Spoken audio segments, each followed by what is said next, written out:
사랑하는 형제자매 여러분, 오늘 여러분의 삶에 하나님의 깊은 평안과 은혜가 함께하시기를 기도합니다.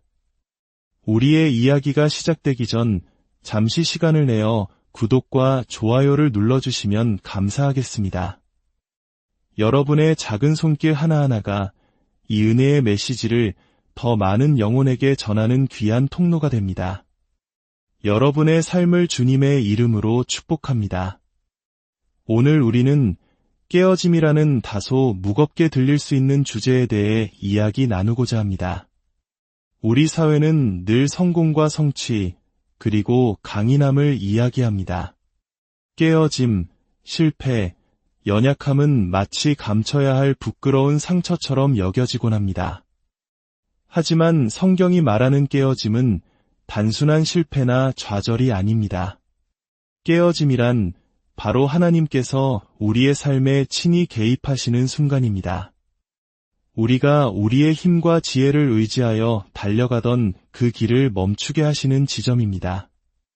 이대로 계속 가다가는 결국 어디에 도달하게 될지 그 비참한 종착역을 미리 보여주시는 하나님의 자비로운 경고등입니다. 깨어짐은 우리 스스로의 존재, 우리가 가진 모든 것, 우리가 이룬 모든 행위가 결국 하나님 앞에서는 지극히 비참하고 불충분하다는 것을 뼈저리게 깨닫는 영적인 실존의 순간입니다. 하나님께서는 때로 우리 자신의 죄의 무게 아래 우리를 부수십니다. 오늘 저는 이 깨어짐이야말로 죄에 대한 가장 합당하고 올바른 반응임을 성경을 통해 증명하고자 합니다. 성경 역사 속 한 장면으로 여러분을 초대합니다. 이스라엘의 위대한 왕 다윗이 밧세바와 간음죄를 저질렀던 바로 그 순간입니다. 성경은 기록합니다. 왕들이 출전할 때가 되매 봄이었습니다. 전쟁을 하기 가장 좋은 계절, 왕이라면 마땅히 군사들을 이끌고 전장에 있어야 할 그 시간에 다윗은 예루살렘의 왕궁 옥상에서 한가로이 거닐고 있었습니다. 다윗은 전쟁의 왕이었습니다. 그는 전장에서 자신의 이름을 떨쳤습니다. 그러나 그는 마땅히 있어야 할 자리에 있지 않았습니다. 부하들을 전쟁터로 보내고 자신은 궁에 남아 안락함을 즐겼습니다. 바로 그 안일함과 영적 나태함의 틈을 타 그의 시선은 우연을 가장하여 한 여인에게 머물렀습니다. 바로 그의 충성스러운 부하 우리아의 아내 밧세바였습니다.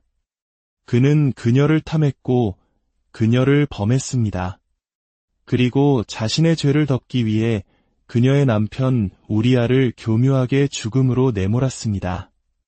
권력의 정점에서 저지른 비열하고 끔찍한 죄악이었습니다. 그리고 아주 오랜 시간이 흐른 뒤 선지자 나단의 책망 앞에 자신의 죄를 직면하게 된 다윗은 무너져 내립니다. 그리고 그는 인류 역사상 가장 고통스럽고 가장 아름다운 회개의 노래인 시편 신한편을 기록합니다. 우리 함께 시편 신한편의 절절한 고백을 들어보겠습니다. 하나님이여 주의 인자를 따라 내게 은혜를 베푸시며 주의 많은 긍휼을 따라 내 죄악을 지워 주소서. 나의 죄악을 말갛게 씻으시며 나의 죄를 깨끗이 제하소서. 물은 나는 내 죄과를 아오니 내 죄가 항상 내 앞에 있나이다.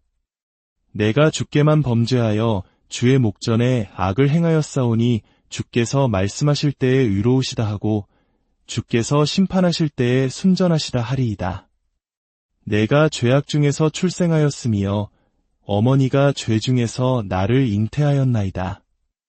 보소서 주께서는 중심이 진실함을 원하시오니 내게 지혜를 은밀히 가르치시리이다. 우슬초로 나를 정결하게 하소서. 내가 정하리이다. 나의 죄를 씻어 주소서. 내가 눈보다 희리이다. 내게 즐겁고 기쁜 소리를 들려주시사 주께서 꺾으신 뼈들도 즐거워하게 하소서. 주께서 꺾으신 뼈들. 다윗은 분명히 말합니다. 자신의 뼈를 꺾으신 분이 바로 하나님이라고 말입니다. 많은 사람들이 말합니다. 하나님은 그런 분이 아니야. 하나님은 당신의 의지에 반하는 일은 절대로 하지 않으셔. 그렇다면 다윗은 하나님께 자신을 부숴달라고 요청이라도 했다는 말입니까? 그는 계속해서 부르짖습니다. 주의 얼굴을 내 죄에서 돌이키시고 내 모든 죄악을 지워주소서. 하나님이여, 내 속에 정한 마음을 창조하시고 내 안에 정직한 영을 새롭게 하소서. 나를 주 앞에서 쫓아내지 마시며 주의 성령을 내게서 거두지 마소서. 주의 구원의 즐거움을 내게 회복시켜 주시고 자원하는 심령을 주사 나를 붙드소서. 범죄한 자에게 내가 주의 도를 가르치리니 죄인들이 주께 돌아오리이다. 하나님이여, 나의 구원의 하나님이여, 피 흘린 죄에서 나를 건지소서. 내 혀가 주의 의를 높이 노래하리이다. 주여, 내 입술을 열어주소서. 내 입이 주를 찬송하여 전파하리이다. 이 처절한 고백 속에서 우리는 깨어짐이 왜 죄에 대한 합당한 반응인지 몇 가지 이유를 발견할 수 있습니다. 첫째, 죄는 우리를 더럽히고 깊은 흉터를 남기기 때문입니다. 다윗은 내 죄악을 지워주소서라고 간구합니다. 여기서 지우다라는 단어는 하나님께서 노아의 홍수로 온 세상을 쓸어버리셨을 때 사용된 바로 그 단어입니다. 모든 것을 완전히 제거하고 처음부터 다시 시작하는 것을 의미합니다. 다윗은 자신의 죄가 그 정도로 철저하게 지워져야 함을 알았던 것입니다. 그는 또한 나의 죄악을 말갛게 씻으시며 라고 말합니다. 이 단어는 마치 빨래하는 여인이 냇가에서 옷을 방망이로 두드리고 비틀고 헹구는 격렬한 행위를 묘사합니다. 죄는 그저 물로 헹궈내는 정도가 아니라 빨랫돌에 놓고 사정없이 문질러 닦아내야 하는 지독한 얼룩과 같다는 것입니다. 우리는 종종 죄에 대해 너무 가볍게 생각합니다. 우리가 죄의 무게에 짓눌려 깨어지지 않는 이유 중 하나는 죄가 가져오는 끔찍한 결과를 제대로 이해하지 못하기 때문입니다. 둘째, 죄는 지워지지 않는 기억을 남기기 때문입니다. 많은 이들이 이렇게 반문할 것입니다. 아니요, 형제님. 성경에 동이 서에서 먼 것 같이 우리의 죄과를 우리에게서 멀리 옮기셨다고 하지 않았습니까? 맞습니다. 그리고 또 우리의 모든 죄를 깊은 바다에 던지셨다 고도합니다. 네, 그렇습니다. 하나님께서는 우리의 죄를 잊으실 수 있습니다. 그러나 우리는 그렇지 못합니다. 우리는 그렇게 창조되지 않았습니다. 수많은 사람들이 이렇게 호소합니다. 아무리 기도하고 또 기도해도 제가 저지른 끔찍한 죄가 자꾸만 떠올라 괴롭습니다. 어떻게 해야 하나요? 바로 그것입니다. 죄는 기억을 남깁니다. 다윗은 밧세바와 간음한 지 1년이 지난 후에 이 시를 썼습니다. 그는 3절에서 이렇게 고백합니다. 물은 나는 내 죄과를 아오니 내 죄가 항상 내 앞에 있나이다.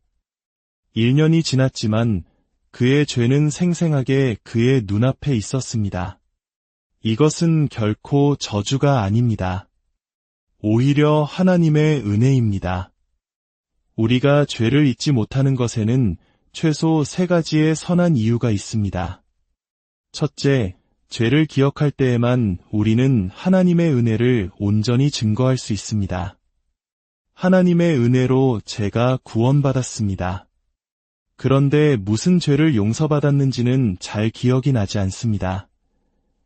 이 얼마나 어리석은 간증입니까? 우리가 얼마나 큰 죄인이었는지를 기억할 때 우리를 구원하신 하나님의 은혜가 얼마나 더 위대하게 빛나는지 모릅니다. 둘째, 죄의 기억은 우리가 같은 죄를 반복하지 않도록 막아주는 경고등 역할을 합니다.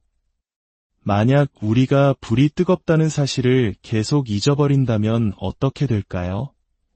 우리 손은 온통 화상 자국으로 가득할 것입니다. 죄에 대한 기억이 없다면 우리는 계속해서 같은 죄의 불길 속으로 뛰어들 것입니다.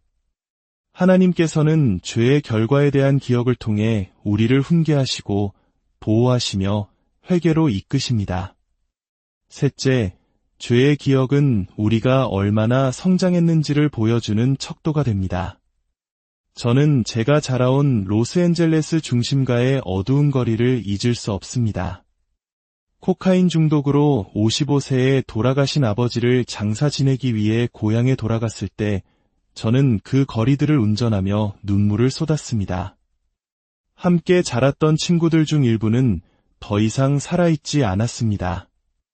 아버지의 장례식에서 설교를 마친 후 저는 홀로 구석에 엎드려 제가 구원받기 전 어떤 존재였는지를 생각하며 한없이 울었습니다. 하나님께서 저를 그곳에서 건져주셨다는 사실에 감사했습니다. 제 과거의 죄악된 기억을 그 누구도 빼앗아갈 수 없습니다. 그 기억은 제게 베푸신 하나님의 선하심과 자비하심을 끊임없이 상기시켜줍니다. 저는 제가 마땅히 되어야 할 모습은 아닐지라도 할렐루야, 더 이상 과거의 그 사람은 아니라는 사실에 감사합니다. 셋째, 죄는 거룩하신 하나님에 대한 정면적인 모독이기 때문입니다. 다윗은 내가 주께만 범죄하여 주의 목전에 악을 행하였나이다라고 고백합니다. 그는 밧세바나 우리아에게 죄를 지었다고 말하지 않습니다. 궁극적으로 그의 죄는 하나님을 향한 것이었습니다. 우리아는 하나님이 창조하신 사람이었고 밧세바는 하나님의 딸이었습니다. 모든 죄는 결국 창조주 하나님의 권위에 대한 도전이며 그분을 향한 반역입니다. 오늘날 많은 교회에서 그려지는 예수님의 이미지는 너무나 연약하고 감상적입니다. 마치 우리를 애타게 그리워하고 우리 없이는 안 되는 분처럼 묘사됩니다. 예수님은 당신과의 관계를 갈망하십니다. 당신이 그분의 마음을 아프게 하고 있어요. 아닙니다. 여러분, 그분이 당신을 부수실 것입니다. 하나님은 정의상 자존하시고 자족하시는 분입니다. 그분은 우리를 필요로 하지 않으십니다. 우리가 죽고 나면 세상은 우리가 태어나기 전과 똑같이 돌아갈 것이고 누군가 우리의 모든 소유를 물려받을 것입니다. 우리가 섬기는 예수님은 요한계시록 19장에 묘사된 분입니다. 하늘이 열린 것을 보니 보라, 백마와 그것을 탄 자가 있으니 그 이름은 충신과 진실이라. 그가 공의로 심판하며 싸우더라. 그의 눈은 불꽃 같고 그 머리에는 많은 관들이 있고 또 그가 피 뿌린 옷을 입었는데 그 이름은 하나님의 말씀이라 칭하더라. 그의 입에서 예리한 검이 나오니 그것으로 만국을 치겠고 친히 그들을 철장으로 다스리며 또 친히 하나님 곧 전능하신 이의 맹렬한 진노의 포도주 틀을 밟겠고 그 옷과 그 다리에 이름을 쓴 것이 있으니 만왕의 왕이여 만주의 주라 하였더라. 이분이 바로 우리의 예수님이십니다. 이분이 우리가 섬기는 왕입니다. 우리는 우주의 위대한 창조주, 진노하시며 그 진노를 쏟아부으시는 하나님을 섬깁니다. 자신의 독생자에게 그 모든 진노를 쏟아부으심으로써 자신의 공의를 증명하신 하나님을 섬깁니다. 흠없고 죄 없으신 하나님의 어린 양께서 하나님의 진노 때문에 고통받고 피 흘리고 죽으셨습니다. 그런데 어찌 우리가 우리의 죄를 가볍게 여길 수 있겠습니까? 우리가 죄를 지을 때 우리는 바로 이 위대하고 두려우신 하나님께 죄를 짓는 것입니다. 넷째, 죄는 참된 예배를 가로막는 장애물이기 때문입니다. 깨어짐이 없는 심령은 하나님을 예배할 수 없습니다. 대신 종교적인 소비자가 될 뿐입니다. 그들은 교회에 와서 만족과 위안을 얻기를 기대합니다. 어떤 노래를 불러드릴까요? 설교는 몇 분이 좋을까요? 20분이요. 좋습니다. 17분만 하겠습니다. 그렇게 사람들의 취향에 맞춰진 예배는 결국 인간 중심적인 공연으로 전락하고 맙니다. 하나님께서는 이사야 한 장에서 이러한 예배에 대해 이렇게 말씀하셨습니다. 여호와께서 말씀하시되 너희의 무수한 재물이 내게 무엇이 유익하뇨. 너희가 내 앞에 보이러 오니 이것을 누가 너희에게 요구하였느냐. 내 마당만 밟을 뿐이니라. 하나님께서는 이런 예배를 내 마당만 밟는 것이라고 부르십니다. 오늘날 수많은 곳에서 벌어지는 일입니다. 사람들은 그것을 세련된 예배, 현대적인 예배라고 부르지만 하나님 보시기에는 텅 빈 소음에 불과할 수 있습니다. 죄에 대한 깊은 통회와 깨어짐 없이는 우리의 예배는 폭군 같은 늙은 자아를 달래는 행위에 지나지 않습니다. 그러나 진정한 회개를 통해 깨어진 심령 안에서만 참된 예배가 피어납니다. 우리가 우리 자신의 한계에 부딪히고 죄의 무게 아래 부서질 때 바로 그 자리에서 우리는 비로소 그리스도의 비교할 수 없는 영광을 보게 됩니다.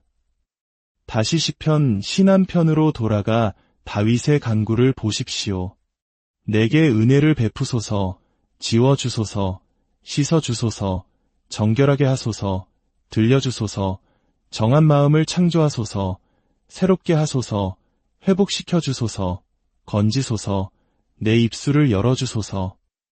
여기에는 나가 없습니다.